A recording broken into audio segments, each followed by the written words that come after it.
தான் மட்டும் வாழ்ந்தா போதும் அப்படின்னு நினைக்கிறவங்களும் உண்டு. தானும் வாழணும், அடுத்தவங்களும் வாழணும் அப்படின்னு நினைக்கிறவங்களும் உண்டு. முதல்ல சொன்ன வகையை சேர்ந்த மனிதர்கள் எப்படி தெரியுமா? எப்படியாவது தான் மட்டும் வாழ்ந்தால் போதுங்கிற நினைப்பு தான் எப்போ அவங்களுக்கு இருக்கும். தங்களுடைய வளர்ச்சிக்கு எது தடையா இருந்தாலும் சரி, யார் தடையா இருந்தாலும் சரி, அதை அழிச்சுட்டு தான் மறுவேலை பார்ப்பாங்க. அவங்கெல்லாம் பாவ காரியங்களுக்கு தயங்குறதே இல்லை. அப்படிப்பட்ட வாழ்க்கை அவங்களுக்கே இடைஞ்சல அமைஞ்சு விடுறது உண்டு. அதை விளக்கறதுக்கு ஒரு கதையும் உண்டு. ஒரு ஊர்ல அப்படிப்பட்ட ஆள் ஒருத்தன் இருந்திருக்கான். நிறைய பாவங்களை செஞ்சவன். அதன் காரணமா நரகப்படுகொழியில விழுந்துட்டான். நரகப்படுகொழிங்கிறது ஒரு பெரிய கிணறு மாதிரி. ஏற்கனவே பாவம் செஞ்சவங்க நிறைய பேர் அதில் விழுந்து கிடக்குறாங்க. உள்ள ஏகப்பட்ட சத்தம், எல்லாம் அந்த பாவாத்மாக்கள் போடுற சத்தம். இப்போ விழுந்தானே இவனும் சத்தம் போட்டான். இவன் போடுற சத்தம் கொஞ்சம் அதிகமாக கேட்டுது. இந்த கிணத்துக்கு பக்கத்துல புத்தர் உட்கார்ந்துருக்கிறார். அவர் காதில் இவன் போடுற சத்தம் விழுந்தது. உடனே அந்த கிணத்தடிக்கு போனார். குனிஞ்சு பார்த்தார். சாமி என்னை காப்பாத்துங்க அப்படின்னு கத்தனா இவன். புத்தர் அவனை கொஞ்சம் கவனிச்சு பார்த்தார். மனித சமுதாயத்துக்கு அவன் என்னென்ன கெடுதல் பண்ணியிருக்கிறாங்கிற விவரம்லாம் அவர் மனக்கண்ணில் தெரிஞ்சது. அவருக்கு எல்லாம் புரிஞ்சு போச்சு. இருந்தாலும் அவனை காப்பாத்துறதுக்கு ஏதாவது வழி உண்டா அப்படின்னு யோசிச்சார். அவன் தன்னுடைய வாழ்நாளில் ஏதாவது நல்லது செஞ்சிருக்கானா அப்படின்னு பார்த்தார். ஒரே ஒரு சமயம் அவன் தன்னுடைய காலடியில மிதிபட இருந்த சிலந்தியை மிதிக்காமல் தாண்டி போயிருக்கிறான். இந்த ஒரு காரியத்துக்காக அவனை கரையேற்ற முடியுமா அப்படின்னு நினைச்சார். அவ்வளவுதான். உடனே அவர் கையில ஒரு சிலந்தி வந்து உட்கார்ந்துதான். அதுகிட்ட இருந்து நூல் இழை வெளிவர ஆரம்பிச்சது. அந்த நூல் இழை கிணற்று ஆழம் வரைக்கும் அப்படியே நீண்டுகிட்டே போச்சான். புத்தர் பார்த்தார். இந்த நூலை பிடிச்சிக்கிட்டு மேலே ஏறி வா அப்படின்னார். என்னங்க சொல்றீங்க, இந்த சிலந்தி நூல் என்ன தாங்குமான்னு கத்தனான். எல்லாம் தாங்கும், அதை பிடிச்சிக்கிட்டு ஏறி வா அப்படின்னார். சந்தேகத்தோடவே அவன் அந்த நூல் இழைய பிடிச்சி இழுத்து பார்த்தா ரொம்ப வலுவா இருந்தது. அவனுக்கு ஆச்சரியம். அதை பிடிச்சிக்கிட்டே மெதுவா மேலே ஏறி வர ஆரம்பிச்சுட்டான். பாதி தூரம் ஏறி வந்திருப்பான். அப்போ அவன் காலுக்கு கீழே ஏதோ சத்தம். என்னன்னு குனிஞ்சு பார்க்கறான். கீழே கிடந்தவங்க சில பேரும் அந்த நூலை பிடிச்சி மேலே வந்துகிட்டு இருக்கிறாங்க. இவனுக்கு கோபம் வந்துட்டுது. தன்னுடைய இடுப்புல வச்சிருந்த கத்தியை எடுத்து தன்னுடைய காலுக்கு கீழே நூல் இழையை அப்படியே வெட்டி விட்டுட்டான். இனிமே நாம மட்டும்தான் மேலே ஏறி வந்துடணும் அப்படின்னு நினைச்சுக்கிட்டான். ஆனா நடந்தது என்ன தெரியுமா? மொத்த நூல் இழையும் அப்படியே அருந்து கீழே விழுந்துட்டுது. அவனும் பொத்துன்னு கீழே விழுந்துட்டான். மறுபடியும் கத்த ஆரம்பிச்சுட்டான். ஏற்கனவே அவன் செஞ்சிருந்த ஒரு சிறு கருணை அந்த நூல் இழைக்கு உறுதியை கொடுத்தது. இப்போ அவன் செஞ்ச பாவம் அந்த நூல் இழைய வலுவிழக்க செஞ்சுட்டுது. அடுத்தவங்களும் வாழணுங்கிற எண்ணம் அவனுக்கு இருந்திருந்தா இப்போ அவனும் கரையேறி வந்திருப்பான், மற்றவங்களும் சௌக்கியமா வந்து சேர்ந்திருப்பாங்க. அதனால நாமும் வாழணும், அடுத்தவங்களும் வாழணும் அப்படின்னு நினைக்கிறவன் வாழ்க்கையில சீக்கிரம் முன்னுக்கு வந்துடுவான். ஒருத்தன் ஒரு டாக்டர் கிட்ட போனான். மருந்து வாங்கினான். வாங்கி கொண்டாந்து பேசாம வச்சுட்டான், சாப்பிடல. அப்புறம் எதுக்காகப்பா போய் அவர்கிட்ட மருந்து வாங்கினேன் அப்படின்னு கேட்டாங்க. டாக்டர் வாழணும் இல்லையா, அதனாலதான் அப்படின்னா. அவர் கொடுத்த மருந்தை நீ ஏன் சாப்பிடல அப்புறம் அப்படின்னு கேட்டாங்க. நான் வாழணும் இல்லையா, அதுக்காக தான் அப்படின்னா. ஒருத்தர் இருக்கார், நல்ல உத்தியோகத்துல தான் இருக்கிறார். ஆனா எப்ப பார்த்தாலும் முகத்தை வெறுப்பா வச்சிருப்பார். அப்படியே வருவார் போவார். ஏன் சார் இப்படி இருக்கிறீங்க அப்படின்னு விசாரிச்சோம். ஏன்டா இந்த வேலைக்கு வந்தோம்னு இருக்கு சார் அப்படின்னார். உங்க வேலை உங்களுக்கு பிடிக்கலையா அப்படின்னு கேட்டோம். இல்லைன்னார். இப்படிப்பட்டவங்க வெற்றிகரமான வாழ்க்கை வாழ முடியாது. இது நிபுணர்கள் கருத்து. வேலையை நேசிக்க தெரிந்தவர்கள் வெற்றி பெறுவார்கள் அப்படிங்கிறாங்க அவங்க. எந்த துறையா இருந்தாலும் சரி, அந்த துறையில வெற்றிகரமா இருக்கிறவங்கள விசாரிச்சு பாருங்க. எனக்கு என்னுடைய வேலை ரொம்ப பிடிக்கும் அப்படின்னு சொல்றவங்களா தான் இருப்பாங்க. அப்படி இருந்தாதான் அது வெற்றிகரமா இருக்க முடியுது அவங்களால.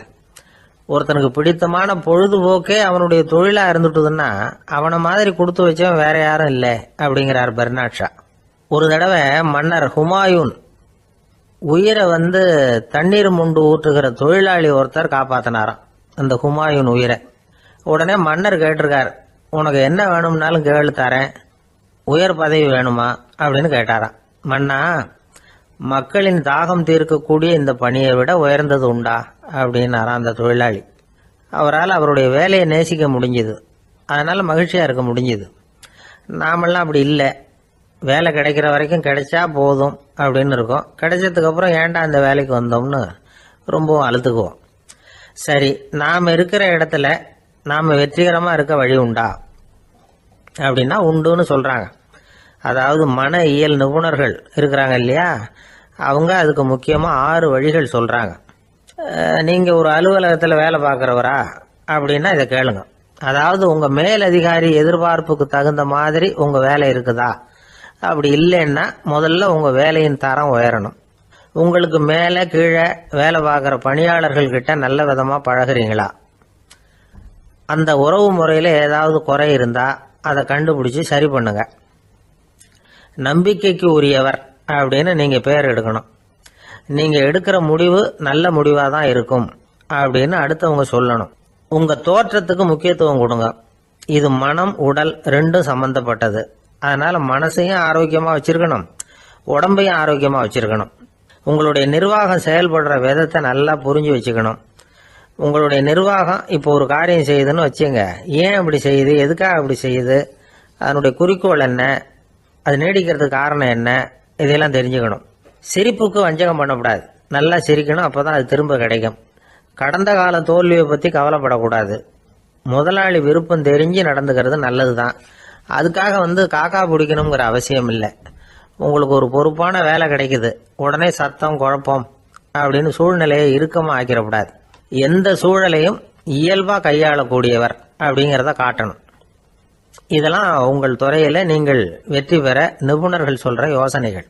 இவ்வளவு விவரமும் சொல்லிவிட்டு ஒருத்தரை பார்த்து கேட்டோம், இப்போ சொல்லுங்க, நீங்கள் செய்கிற வேலை உங்களுக்கு பிடிச்சிருக்குதா அப்படின்னோம். ரொம்ப ரொம்ப பிடிச்சிருக்குது அப்படின்னார். சரி, என்ன செஞ்சிட்டு இருக்கிறீங்க அப்படின்னு கேட்டோம். சும்மா தான் இருக்கிறேன் அப்படின்னார் அவர். நம்மகிட்ட ஒருத்தன் தப்பாக நடந்துக்கிட்டானா உடனே நாம் என்ன செய்வோம்? கையை ஓங்கிட்டு அவனை அடிக்க போவோம். நாம் அவங்ககிட்ட அவனை விட ஒருபடி மேலாக தப்பாக நடந்துக்குவோம். ஆனால் பெரியவங்கள்லாம் அப்படி நடந்துக்கிறது இல்லை. இன்னா செய்தாரை ஒருத்தல் அவர் நாண நன்னயம் செய்து விடல் அப்படின்னு வள்ளுவர் சொல்லியிருக்கார் இல்லையா, அதுக்கு தகுந்த மாதிரி நடந்துக்குவாங்க. பாயசித் விஸ்தாமிங்கிறவர் ஒரு பெரிய ஞானி. அவர் ஒரு நாள் ராத்திரி ரொம்ப நேரம் மசூதியில் இருந்துட்டு வீட்டுக்கு திரும்பி வந்துகிட்டு இருக்கிறார்.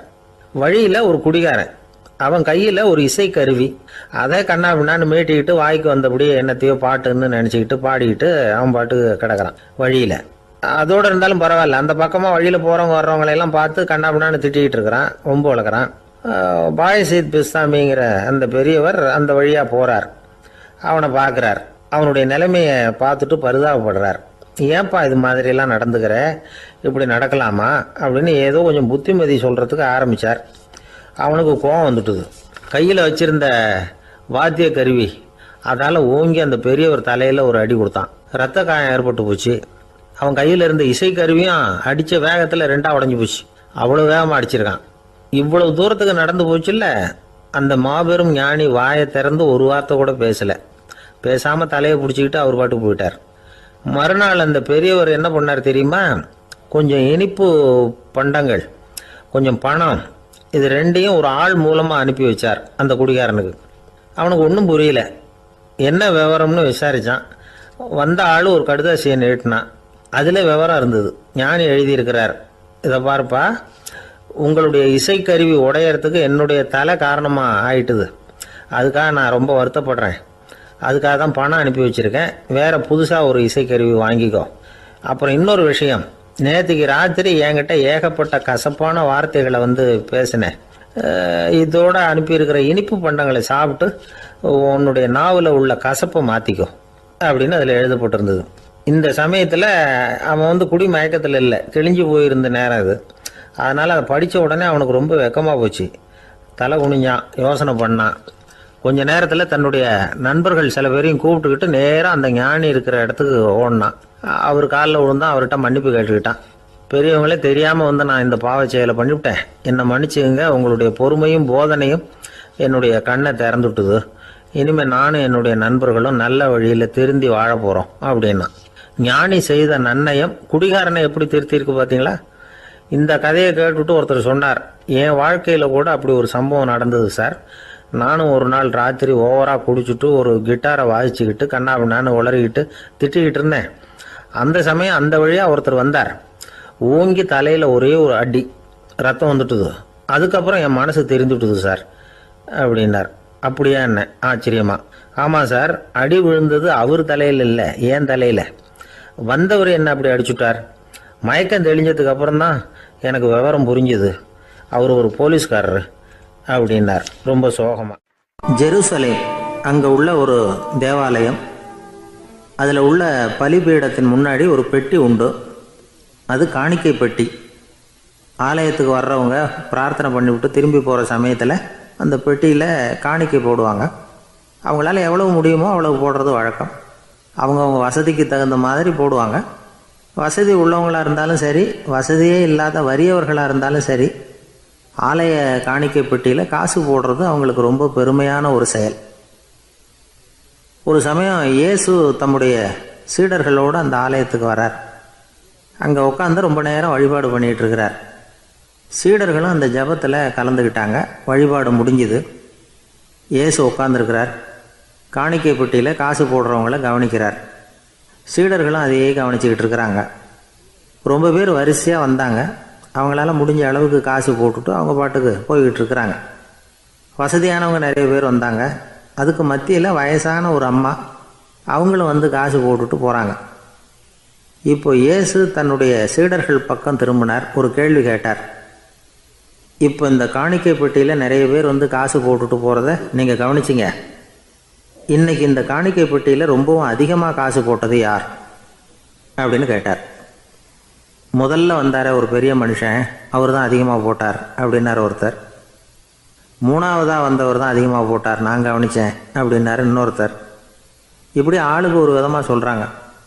கடைசியாக இயேசு சொன்னாராம், இன்றைக்கு அந்த பெட்டியில் அதிகமாக காசு போட்டவங்க அந்த வயசான அம்மா தான் அப்படின்னாராம். சீடர்களுக்கு ஒன்றும் புரியல. அந்த அம்மா ரொம்ப ஏழையாச்சே, அவங்க எப்படி அதிகமாக காணிக்கை செலுத்த முடியும் அப்படிங்கிறது அவங்க சந்தேகம். இயேசு விளக்குனார். நிறைய பேர் வந்தாங்க, நிறையவே காசுகள் போட்டாங்க, அது உண்மைதான்.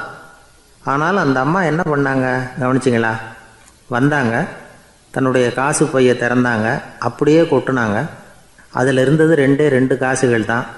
அந்த 2 காசும் காணிக்கை பெட்டியில் விழுந்துட்டுது.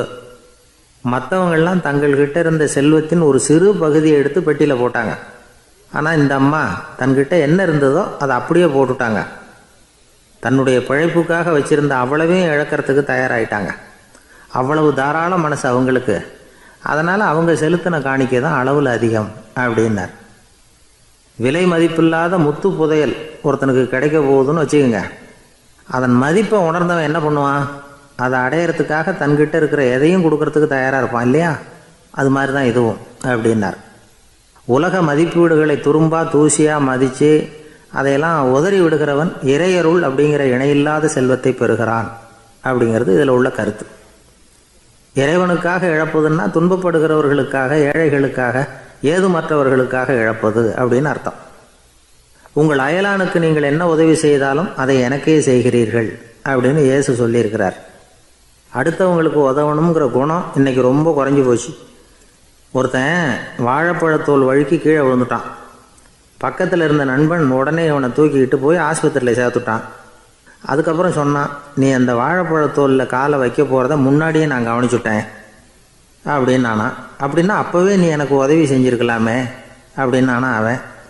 நான் டாக்டருக்கு உதவலாம்னு நினச்சிட்டேன் அப்படின்னா இவன். ஒரு ஊரில் ஒரு ஆள் இருந்தான். அவனுக்கு ஒரே ஒரு மகள். அவளை நல்ல இடத்துல கட்டி கொடுக்கணும்னு ஆசைப்பட்டான். அதுக்காக மாப்பிள்ளை தேடிக்கிட்டு இருந்தான். அவன் கொஞ்சம் வசதியான ஆள். அதனால் நிறைய பேர் வந்தாங்க. இருந்தாலும் ஒரு நல்ல குணமுள்ள மாப்பிள்ளையாக இருக்கணும் அவன் எதிர்பார்த்தான். அப்படி இருக்கணும்னு தொடர்ந்து முயற்சி பண்ணான். கடைசியாக ஒரு 3 பேர் கிடைச்சாங்க. அந்த 3 பேரில் யாரை தேர்ந்தெடுக்கிறது? இதுதான் அவனுக்கு வந்த குழப்பம். இந்த நிலைமையில் ஒரு பெரியவரை தேடி போனான். அவர்கிட்ட தன்னுடைய பிரச்சனையை சொன்னான். அவர் கொஞ்சம் யோசனை பண்ணார். அதுக்கப்புறம் 3 பேரையும் கூப்பிட்டார். இதை பாருங்கப்பா, உங்கள் 3 பேருக்கும் 3 மாத கால அவகாசம் தர்றேன். நீங்கள் இப்போ போகலாம். 3 மாதம் கழித்து திரும்பி வரலாம். அப்படி வரும்பொழுது இந்த 3 மாத காலத்தில் நீங்கள் செஞ்ச நல்ல காரியம் ஏதாவது ஒன்று சொல்லணும். அதை வச்சு உங்களில் ஒருத்தரை நாங்கள் வந்து தேர்ந்தெடுத்துக்கிறோம் அப்படின்னு சொன்னாராம். 3 பேரும் சரின்னு சொல்லிவிட்டு திரும்பி போயிட்டாங்க. 3 மாதம் ஆச்சு. அதுக்கப்புறம் ஒரு நாள் திரும்பி வந்தாங்க. அவர் அவங்கள கூப்பிட்டு உட்கார வச்சார். அப்புறம் கேட்டார், இப்போ சொல்லுங்கள், இந்த 3 மாத காலத்தில் நீங்கள் செஞ்சுருக்கிற ஏதாவது ஒரு நல்ல காரியத்தை சொல்லுங்க அப்படின்னார். முதல்ல ஒருத்தன் எழுந்திரிச்சு நின்னான். ஐயா, எங்கள் அப்பா இறந்த பிறகு அவரோட கணக்கு வழக்குகளை எடுத்து பார்த்துக்கிட்டு இருந்தேன். அவர் ஒரு வியாபாரிகிட்ட 10,000 ரூபா கடன் வாங்கி இருக்கிறதாக எழுதியிருந்தார். அந்த வியாபாரியும் இப்போ உயிரோட இல்லை. இருந்தாலும் அந்த வியாபாரியோட மகனை தேடி கண்டுபிடிச்சேன். கணக்கு புத்தகத்தை காட்டினேன். உங்கள் அப்பா கிட்ட 10,000 ரூபா கடன் வாங்கி இருக்கிறதாக இதை எழுதியிருக்கிறார். அதனால் அதை திருப்பி கொடுக்கறதுக்காக வந்திருக்கிறேன். இந்தாங்க அந்த பணம் அப்படின்னு சொல்லி கொடுத்துட்டு வந்துட்டேன் அப்படின்னு நானும். இதை பெரியவர் கவனமாக கேட்டுக்கிட்டார். அதுக்கப்புறம் 2வது இளைஞன் எழுந்திருச்சான். ஐயா, நான் போன மாதம் ஒரு நாள் ராத்திரி வேளையில் ஒரு காட்டுப்பாதை வழியாக எங்கள் ஊருக்கு போய்கிட்டு இருந்தேன். அந்த சமயத்தில் அந்த வழியாக வந்துக்கிட்டு இருந்த ஒரு வழிப்போக்கர்கிட்ட 4-5 திருடர்கள் வம்பு வளர்த்து அவர்கிட்ட இருந்த பொருளை எல்லாம் கொள்ளையடிச்சிக்கிட்டு இருந்தாங்க. நான் உடனே ஒரு குச்சியை எடுத்துகிட்டு ஓடினேன். அந்த திருடர்களை அடித்து விரட்டினேன். பொருளை எல்லாம் மீட்டு அந்த வழிப்போக்கர்கிட்ட ஒப்படைச்சேன். அவரை பத்திரமா அழைச்சிக்கிட்டு போய் அவர் வீட்டில் விட்டுட்டு வந்தேன் அப்படின்னு நானும். இதையும் பெரியவர் கவனமாக கேட்டுக்கிட்டார். அடுத்தபடியாக 3வது இளைஞன் எழுந்திருச்சான். ஐயா, போன மாதம் ஒரு நாள் நான் ஒரு மலைப்பாதை வழியாக போய்கிட்டு இருந்தேன். மலைப்பாதை விளிம்பில் ஒரு மதகு கட்டை, அது மேலே ஒரு ஆள் படுத்து தூங்கிட்டு இருந்தான். அந்த பக்கம் தவறி உருண்டு விழுந்திருந்தான்னா அதில் பாதாளம். அது மலையடி வாரத்தில் போய் தான் விழணும், அவ்வளவு பள்ளம். அது தெரியாமல் அவன் பாட்டுக்கு தூங்கிட்டு இருந்தான். நான் உடனே அவன்கிட்ட ஓடி போய் குனிஞ்சு அவன் முகத்தை பார்த்தேன். அப்போ தான் புரிஞ்சுது, அவன் ஏற்கனவே எனக்கு தெரியும். அவனை எனக்கு நிறைய கெடுதல் பண்ணியிருக்கிறான், இடைஞ்சல் கொடுத்தவன். இருந்தாலும் ஐயோ பாவம்னு நினச்சி அவனை எழுப்பி பாதுகாப்பாக வேற ஒரு இடத்துல படுக்க வச்சுட்டு வந்தேன் அப்படின்னு நானா. பெரியவர் இதையும் கேட்டுக்கிட்டார். அதுக்கப்புறம் அவங்க 3 பேரையும் பார்த்து நீங்கள் போகலாம், நாங்கள் யோசித்து முடிவு பண்ணி உங்களுக்கு சொல்லி அனுப்புகிறோம் அப்படின்னாராம். அந்த இளைஞர்கள் புறப்பட்டு போயிட்டாங்க. அதுக்கப்புறம் அந்த பெண்ணோட அப்பாவை பார்த்து சொன்னார், இந்த 3 பேருமே நல்ல பிள்ளைங்க தான், அதில் ஒன்றும் சந்தேகம் இல்லை. இருந்தாலும் இந்த 3 பேர் செஞ்ச செயல்களையும் ஒப்பிட்டு பார்க்க வேண்டியிருக்கு. முதல் இளைஞன் நேர்மைக்கு எடுத்துக்காட்டாக விளங்குறான். இந்த காலத்தில் இது மாதிரி இளைஞர்களை பார்க்கறது ரொம்ப கஷ்டம்தான். இருந்தாலும் அவன் கடமையை தான் செஞ்சான். 2வது இளைஞன் நல்ல வீரன், தைரியசாலி. ஒரு வீரன் எதை செய்யணுமோ அதைத்தான் இவன் செஞ்சான். இவன் ஒரு லட்சிய மனிதன். 3வது இளைஞன் தன்னுடைய பகைவனுக்கே உதவி செஞ்சிருக்கான். அவன் உயிரை காப்பாற்றியிருக்கிறான். பகைவனுக்கு அருள்வதுங்கிறது ஒரு சாதாரண மனுஷனால் செய்யக்கூடிய காரியம் இல்லை. பகையை மறக்கிறதும் பகைவனுக்கு அருள்வதும் தெய்வீக பண்புகள். அதனால் இவனையே உன்னுடைய மகளுக்கு ஏற்ற மாப்பிள்ளையா தேர்ந்தெடுக்கலாம் அப்படின்னு சொன்னாங்களாம். ஒரு நல்ல நாளில் அவங்களுக்கு திருமணம் நல்ல விதமாக நடந்து முடிஞ்சுதான். இது சுவாமி சின்மயானந்தர் சொல்லியிருக்கிற ஒரு கதை. இதிலேருந்து நாம் புரிந்து கொள்ள வேண்டிய ஒரு கருத்து, நமக்கு கெடுதல் பண்ணவங்களுக்கும் நாம் நல்லது செய்யணும். ஆனால் நடைமுறையில் அப்படி நம்மளால் செய்ய முடியறதில்ல. அதுதான் சிக்கல். நம்மால் ஒருத்தங்கிட்ட கேட்டேன், ஏண்டா உன்னுடைய பகைவன் ஒருத்தன் அது மாதிரி ஒரு மலைப்பாதை மதகு கட்டையில் படுத்திருந்தா உடனே நீ என்ன நினைப்ப அப்படின்னு கேட்டோம். இது ஒரு அருமையான சந்தர்ப்பம்னு நினைப்பேன் அப்படின்னா. எதுக்குன்னு கேட்டோம். அவனை அந்த பக்கமாக உருட்டி கீழே தள்ளுறதுக்கு அப்படின்னா. ஒரு நாள் ஒரு தகப்பனார் தன்னுடைய பிள்ளைய அழைச்சிட்டு வந்தார். சார், இவன் சரியாக படிக்க மாட்டேங்கிறான், பெரியவங்களை மதிக்க மாட்டேங்கிறான், நீங்கள் கொஞ்ச நாள் இவனுக்கு குருவாக இருந்து நல்ல விஷயங்களை சொல்லி கொடுத்தா தேவையில்லைன்னார். பெரியவங்களையே மதிக்காதவன் எப்படி என்ன மதிக்க போகிறான் அப்படிங்கிறது நமக்கு யோசனை வரும் இல்லையா? வேணாங்க, என்னை விட்டுருங்க அப்படின்னோம். அவர் விட மாட்டேன்னு விட்டார். இல்லைன்னா அவரே சிஷ்யன் ஆகிடுவார் போல இருந்தது. சரி, வேற வழி இல்லாமல் அந்த பையனையே என்னுடைய சீடனை ஏற்றுக்கிட்டு உபதேசமெல்லாம் பண்ண ஆரம்பித்தோம். அதாவது குரு பக்தின்னா அது எப்படி இருக்கணுங்கிறத பற்றி சொல்லி கொடுத்தோம் அவனுக்கு. சதமகர் அப்படின்னு ஒரு குரு இருந்தார். அவருக்கு ஒரு சீடர். அவன் பேர் துளசி சைதன்யன், நைஷ்டிக பிரம்மச்சாரி. தன்னுடைய குருவுக்கு எந்த நேரத்தில் எது தேவைங்கிறத புரிஞ்சுக்கிட்டு சேவை செய்கிறவன். ஆனால் இவனை பற்றி மற்ற சீடர்களுக்கு பொறாமை வந்துட்டுது. இவன் மட்டும் இப்படி இருக்கானேன்னு உடனே குரு கிட்ட போய் கோல் மூட்டினாங்க. அவன் சரியில்லை, அவன் நடந்துக்கிறது சரியில்லை, அப்படி இப்படின்னு எதையாவது சொல்லி. இருந்தாலும் இதையெல்லாம் அந்த குரு நம்பலை. அவருக்கு தெரியும் யார் யார் எப்படின்னு. துளசி சைதன்யன் பெருமையை மற்ற சீடர்களுக்கு உணர்த்தணும் அப்படின்னு நினைச்சார். அதுக்கு ஒரு வழி பண்ணார். ஒரு நாள் சீடர்களை எல்லாம் கூப்பிட்டுக்கிட்டு ஒரு காட்டு வழியாக போய்கிட்டு இருந்தார். அங்கே ஒரு பெரிய மலை அருவி கொட்டிக்கிட்டு இருந்தது. குரு சீடர்கள் பக்கம் திரும்பினார். இந்த மலையின் மேலே இருந்து அந்த படுபாதாளத்தில் குதிக்கிறதுக்கு உங்களில் யார் தயார் அப்படின்னு கேட்டார். ஒரு சீடனும் ஆய திறக்கல, ஒதுங்கி நின்றுக்கிட்டாங்க. பின்னாடி மூட்டை முடிச்சோட வந்துகிட்டு இருந்தான் துளசி சைதன்யன். அவனை பார்த்தார். தப்பாருப்பா, நீ மேலே இருந்து அந்த அருவியில் குதி அப்படின்னார். அப்படியே செய்கிறேன் சுவாமின்னா. ஓடி போய் பொத்துன்னு குதிச்சுட்டான். அடுத்த கணமே குருநாதர் தன்னுடைய யோக சக்தியால் பறந்து போய் அவன் கீழே விழுந்துடாம தாங்கி பிடிச்சி கொண்டுகிட்டு வந்துட்டார். மற்ற சீடர்களுக்கெல்லாம் ஒரு மாதிரி ஆயிட்டுது. அடுத்தபடியாக என்ன பண்ணலாம்னு யோசிச்சாங்க இவனை மாட்டி விடுறதுக்கு.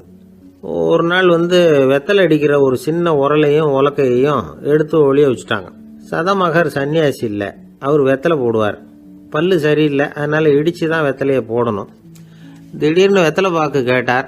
வழக்கமாக உரலில் இடித்து தர்றது தான் துளசியின் பழக்கம். உரலை தேடினா கிடைக்கல, என்ன பண்ணுறது? குரு கேட்டுவிட்டாரே, குரு சேவை தானே முக்கியம். என்ன பண்ணா வெத்தலை பாக்க தன்னுடைய வாயில் போட்டு முன்னும் அதை எடுத்து அவர்கிட்ட கொடுத்துட்டான்.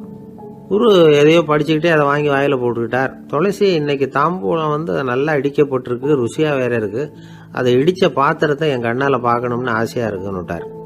அதை மட்டும் அனுப்பி போய் நீ வர வேண்டான்னு வேற சொல்லிவிட்டார். இதை கேட்டதும் துளசி தவிச்சு போயிட்டான். இவன் போகாமல் எப்படி வாயை மட்டும் அனுப்பி வைக்க முடியும்? இவன் தவிக்கிறத பார்த்ததும் மற்ற சீடர்களுக்கெல்லாம் மனசுக்குள்ள ரொம்ப சந்தோஷம். துளசி கொஞ்சமும் யோசிக்கல, வாழை எடுத்தான், தன்னுடைய தலையவே அப்படியே அறுத்து வெட்டி எடுத்தான். இன்னொரு சீடங்கிட்ட கொடுத்துட்டான், எடுத்துட்டு போன்னு சொல்லி கொண்டுட்டு போய் குரு முன்னாடி வைக்கிறாங்க. அந்த தலையில வாய் திறந்திருக்கு, வெத்தலை போட்டு முன்னு இருந்தது, தெரிஞ்சு போச்சு, சிவப்பா இருந்தது. அவனுடைய குரு பக்தியை இப்ப எல்லாரும் ஒத்துக்கிட்டாங்க. அதுக்கப்புறம் குரு சதமகர் தன்னுடைய அற்புத திறமையினால அந்த தலையை மறுபடியும் ஒட்ட வச்சுட்டார். துளசிக்கு உயிர் வந்துட்டுது. இப்படி ஒரு பெரிய கதை உண்டு. அதாவது துளசி சைதன்யன் அவனுடைய குரு பக்தி எப்படி அப்படின்னு கேட்டோம். ரொம்ப அபாரம் அப்படின்னு அந்த பையன் அடக்கமா சும்மா விளையாட்டுக்காக தான் அப்படி அவங்ககிட்ட கேட்டோம். ஏன்பா உன்னுடைய குரு பக்தியை என்கிட்ட காட்டுறதுக்கு உன்னோட கழுத்தை நீயே அறுக்கணும்னு நான் சொன்னா அதை நீ செய்வியா அப்படின்னு கேட்டோம். என்னுடைய கழுத்தை நானே அறுக்க வேண்டிய அவசியம் இல்லை சார் அப்படின்னா அவன். ஏண்டான்னு, அதே காரியத்தை தான் இனிமே நீங்க தினமும் செய்ய போறீங்களே சார் அப்படிங்கிறான். ஆங்கிலேய ஆட்சி இந்தியாவில் நடந்துகிட்டு இருந்த காலம். மூதறிஞர் ராஜாஜி சேலத்துல வழக்கறிஞரா தொழில் நடத்திட்டு இருக்கிறார். அவர் ஒரு சமயம் தன்கிட்ட வேலை செஞ்சுக்கிட்டு இருந்த பணியாளர் ஒருத்தரை கூப்பிட்டார். இத பாருப்பா, இந்த அஞ்சல் தலைய இந்த தபால் கவர்ல ஒட்டிட்டு வா அப்படின்னு சொன்னாராம். அந்த ஆள் உடனே அந்த கவரையும் ஸ்டாம்பையும் வாங்கிட்டு போனார். பசை தடவி ஸ்டாம்பை கவர்ல ஒட்டினார். திருப்பி கொண்டுகிட்டு ராஜாஜி கிட்ட கொடுத்தார். இவர் அதை வாங்கி பார்த்தார். உடனே சிரிக்க ஆரம்பிச்சுட்டாராம். அவரால் சிரிப்பை அடக்க முடியல. அந்த பணியாளரை பார்த்து, ஏன்பா நாங்க எல்லாரும் எவ்வளவோ பாடுபட்டு முயற்சி பண்ணி போராடிட்டு வர்றோம், ஆனா எங்களால முடியல, எங்களால முடியாத அந்த காரியத்தை நீ ஒரு நிமிஷத்துல செஞ்சுட்டியே அப்படின்னு சொல்லிவிட்டு மறுபடியும் சிரிச்சாராம். பணியாளருக்கு உடனடியா ஒன்னும் புரியல. என்னன்னு பார்த்தார். அப்புறம் ராஜாஜி சொன்னாராம், ஆமாப்பா நீ ஒரு நிமிஷத்துல பிரிட்டிஷ் மன்னரை கவுத்துட்டியே அப்படின்னாராம். அப்புறம் தான் விவரம் புரிஞ்சிருக்குது. அந்த பணியாளர் மன்னர் உருவம் இருந்த அந்த தபால் தலைய அந்த கவர்ல தலைகீழா ஒட்டி வச்சிருக்கிறார். அதை பார்த்துட்டு தான் ராஜாஜி அப்படி சொன்னாராம். இந்த நகைச்சுவை உணர்வு அவருக்கு இயல்பாவே இருந்தது. சேலத்துல வெங்கட சுப்பையர் அப்படின்னு சொல்லி ஒரு பிரபலமான வக்கீல், அவரும் ராஜாஜியும் ஒரு ஊர்ல பொதுக்கூட்டத்தை முடிச்சுக்கிட்டு திரும்பி ரயில்ல சென்னைக்கு வந்துகிட்டு இருக்கிறாங்க. ராத்திரி நேரம். வெங்கட சுப்பையர் ஜன்னல் ஓரமா உட்காந்து பயணம் பண்ணிட்டு இருக்கிறார். திடீர்னு ஒரு இடத்துல அவரோட கை கடிகாரம் நழுவி ஜன்னல் வழியா வெளியில வந்துட்டுதான். அவர் உயிருக்குயிரா பாதுகாத்து வச்சிருந்த வாட்ச் அது. ஏன் தெரியுமா? அவர் வக்கீல ஆகிறதுக்கு முன்னாடி சென்னை கிறித்துவ கல்லூரியில பணியாற்றிக்கிட்டு இருந்தார். பணி முடிஞ்சு விலகிறப்போ அவர்கிட்ட படிச்ச மாணவர்கள்லாம் அன்புக்கு அடையாளமா ரொம்ப பிரியமா கொடுத்த கை கடிகாரம் அது. அப்பேற்பட்ட அன்பு பரிசை திடீர்னு இழந்து விடுறதுக்கு யாருக்குதான் மனசு வரும்? ஐயோ வாட்சி வெளியில விழுந்துட்டுதே அப்படின்னு பதற்றத்தோட சத்தம் போட ஆரம்பிச்சாராம். ராஜாஜி பக்கத்துலதான் உட்கார்ந்து இருக்கிறார். இருந்தாலும் இதை கேட்டுவிட்டு பதட்டப்படல, பதில் எதுவும் சொல்லல. அவர் பாட்டுக்கு என்னத்தையோ 1 2 3ன்னு எண்ணிட்டே வந்தாராம். வெங்கட சுப்பையர் ரொம்ப வேதனைப்பட்டிருக்கார். என்னங்க இது, என்னோட அருமையான கை கடிகாரம் நழுவி வெளியில விழுந்துட்டுது, அதுக்காக நான் தவிச்சுக்கிட்டு இருக்கிறேன். நீங்க என்னன்னா இதை கொஞ்சம் கூட காதுல வாங்கிக்காம குழந்தை மாதிரி என்னத்தையும் எண்ணிட்டே வர்றீங்களே அப்படின்னாராம். அப்பவும் ராஜாஜி ஒன்னும் பதில் பேசல. அவர் பாட்டுக்கு விடாம எண்ணிட்டே வந்தார். அடுத்த ஸ்டேஷன்ல வண்டி நின்னுது. ராஜாஜி ஸ்டேஷன் மாஸ்டரை கூப்பிட்டார். அவர் வந்ததும் அவர்கிட்ட சொன்னாராம், சார் எங்களுக்கு ஒரு உதவி செய்யணும். நாங்க வர்ற வழியில என் நண்பரோட வாட்ச் வெளியில விழுந்துட்டுது. அது விழுந்த இடத்துல இருந்து தந்தி கம்பங்களை விடாம எண்ணிக்கிட்டே வந்திருக்கிறேன். இவ்வளவு கம்பங்களுக்கு அப்பால அது கிடக்கும். தயவு பண்ணி யாரையாவது அனுப்பி அதை தேட ஏற்பாடு பண்ணுங்க அது கிடைச்சுட்டுதுன்னா எங்களால் முடிஞ்ச அன்பளிப்பு தர்றோம். அது மட்டும் இல்லை, எங்களுக்கு ஒரு லெட்டர் போடுங்க கிடைச்சுட்டுதுங்கிற விவரத்தை நாங்கள் வந்து வாங்கிக்கிறோம் அப்படின்னு எல்லாம் சொன்னாங்களாம். அப்படின்னு சொல்லி முகவரியெல்லாம் கொடுத்துட்டு வந்துட்டாங்க அவங்க. கொஞ்ச நாள்ல அந்த கடிகாரமும் வந்து சேர்ந்துட்டு தான். இது வந்து எதுக்கு சொல்றாங்கன்னா, பதற்றம் அடையக்கூடாது அப்படிங்கிறது ரொம்ப முக்கியம். பதற்றம் அடையக்கூடிய நேரத்துல கூட அறிவை வந்து சிதற விடாம செயல்படுத்துற சாமர்த்தியம் எல்லாருக்கும் சுலபமா வந்துவிடாது. அவரோட நகைச்சுவை உணர்வுக்கு இன்னொரு உதாரணம். ஒரு தடவை அவரை பாக்குறதுக்கு ஒரு நண்பர் வந்தாராம். என்னப்பா பண்ணிட்டு இருக்கிற அப்படின்னு விசாரிச்சிருக்காரு ராஜாஜி. இப்ப நான் நிறைய கதை கட்டுரை எல்லாம் எழுதுறேன் சார், புத்தகம் போடுறேன் அப்படின்னாராம் வந்தவர். அப்படின்னா சாப்பாட்டுக்கு என்ன பண்ற அப்படின்னு கேட்டாராம் ராஜாஜி. இங்க வந்து எழுத்தை நம்பி யாரும் காலம் தள்ள முடியாதுங்கிறத அவ்வளவு தெளிவா அவர் புரிஞ்சு வச்சிருக்கிறார். ஒரு தந்தை தன்னோட பிள்ளைய ரொம்ப தைரியசாலியா வளர்க்கணும்னு ஆசைப்பட்டார். அதுக்காக அவனை கூப்பிட்டு உட்கார வச்சு இப்படி உபதேசம் பண்ணார். இதை பாருப்பா, நான் உன்னாட்டம் இருக்கிறப்போலாம் எதுக்கும் பயப்பட மாட்டேன், ரொம்ப துணிச்சலா இருப்பேன். ஒரு நாள் ஒரு அப்பாவி எலிய ஒரு பூனை துரத்திட்டு ஓடிச்சு. நான் உடனே என்ன செஞ்சேன் தெரியுமா? அந்த பூனையை பிடிச்சேன், அது வாலில் ஒரு பட்டாசு சரத்தை கட்டினேன், கொளுத்தி விட்டேன், படபடன்னு வெடிக்க ஆரம்பிச்சுட்டுது. அது துள்ளிக்கிட்டு அங்கேயும் இங்கேயும் ஓடி இருக்கு பாரு ஓட்டம், ரொம்ப தமாஷு அப்படின்னார் அப்பா. இப்படி சொல்லிவிட்டு பையனை பார்த்து, இதை கேட்கறதுக்கு உனக்கும் துணிச்சல் வருதா? நான் என்னுடைய செயலை நீ கேட்குறப்போ உனக்கு துணிச்சல் வருதா அப்படின்னு கேட்டார். வருதுன்னா பையன். எப்படின்னா அப்படிங்கிற விவரத்தையும் சொன்னான் அவன். அதாவது எலியை விரட்டினத்துக்காக பூனை வாலில் பட்டாசு கொளுத்துனீங்க நீங்க, பூனையை விரட்டினத்துக்காக உங்க கழுத்துல பட்டாசு சரத்தை மாட்டினா என்னன்னு தோணுது எனக்கு அப்படின்னு நான் பையன். பையனோட துணிச்சல் அப்பாவையே நடுங்க வச்சுட்டுது. அது சரி, ஒரு அப்பா பிள்ளைக்கு இப்படியா உபதேசம் பண்றது? எல்லாருக்கிட்டையும் அன்பா பழகிறது எப்படி அப்படின்னு சொல்லி கொடுக்கணும். பிஞ்சு உள்ளங்கள்ல நஞ்ச தூவலாமா? ஒரு நாள் விநாயகர் ஒரு பூனையோட விளையாடிக்கிட்டு இருந்தாராம். அப்படி ஆசையா விளையாடிக்கிட்டு இருந்தப்ப அவரோட கை நகம் தவறுதெல்லாம் பூனையோட முகத்துல பட்டுட்டுதான். அது ஒரு சின்ன கீறலை உண்டாகி விட்டுது. அப்பா அவர் அதை ஒரு பெருசா நினைக்கல. கொஞ்ச நேரத்துக்கு அப்புறம் விநாயகர் வீட்டுக்கு வந்தார். அவங்க அம்மா பார்வதி தேவியை பார்த்தார். பார்வதி தேவி கன்னத்துல விரலால கீறினது மாதிரி ஒரு அடையாளம் இருந்தது. விநாயகருக்கு அதிர்ச்சி, ஆச்சரியம்.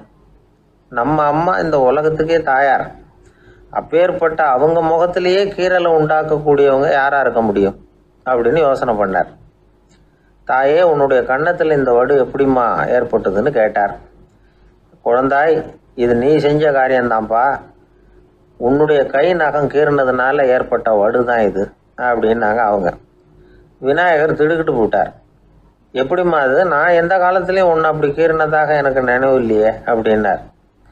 இன்னைக்கு காலையில் ஒரு பூனையை கீறினதை நீ மறந்துட்டியா அப்படின்னாங்க அந்த அம்மா.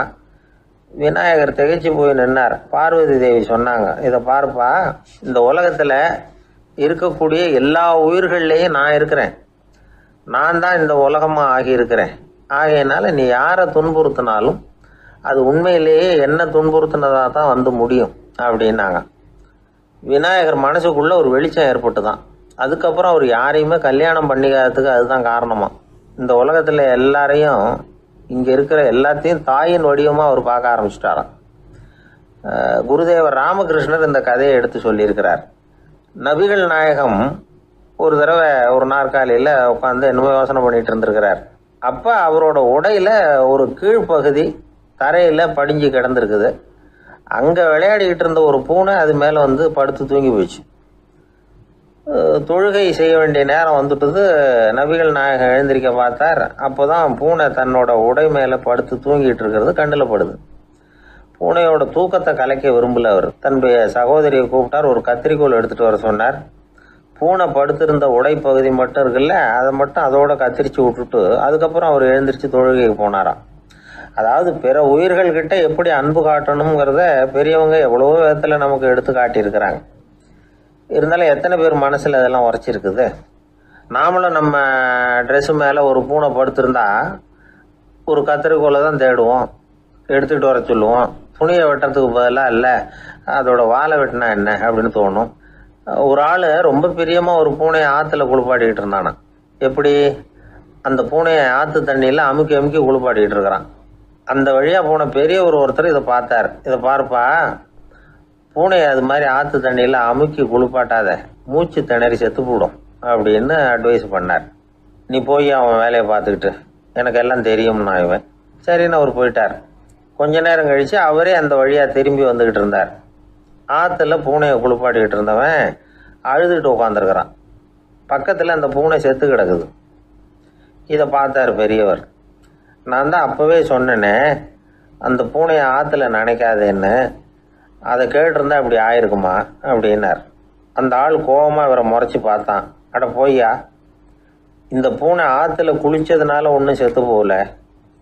குளித்ததுக்கு அப்புறம் அதோட உடம்பு ஈரமாக இருக்குதுன்னு அதை புழிஞ்சேன், அதனால தான் இப்படி ஆயிட்டுது அப்படின்னு நானும். எனக்கு இது மட்டும்தான் சார் தெரியும், இதை தவிர வேறு எதுவும் தெரியாது அப்படின்னு சொல்லிக்கிட்டே காலம் தள்ளுறவங்க ரொம்ப பேர்.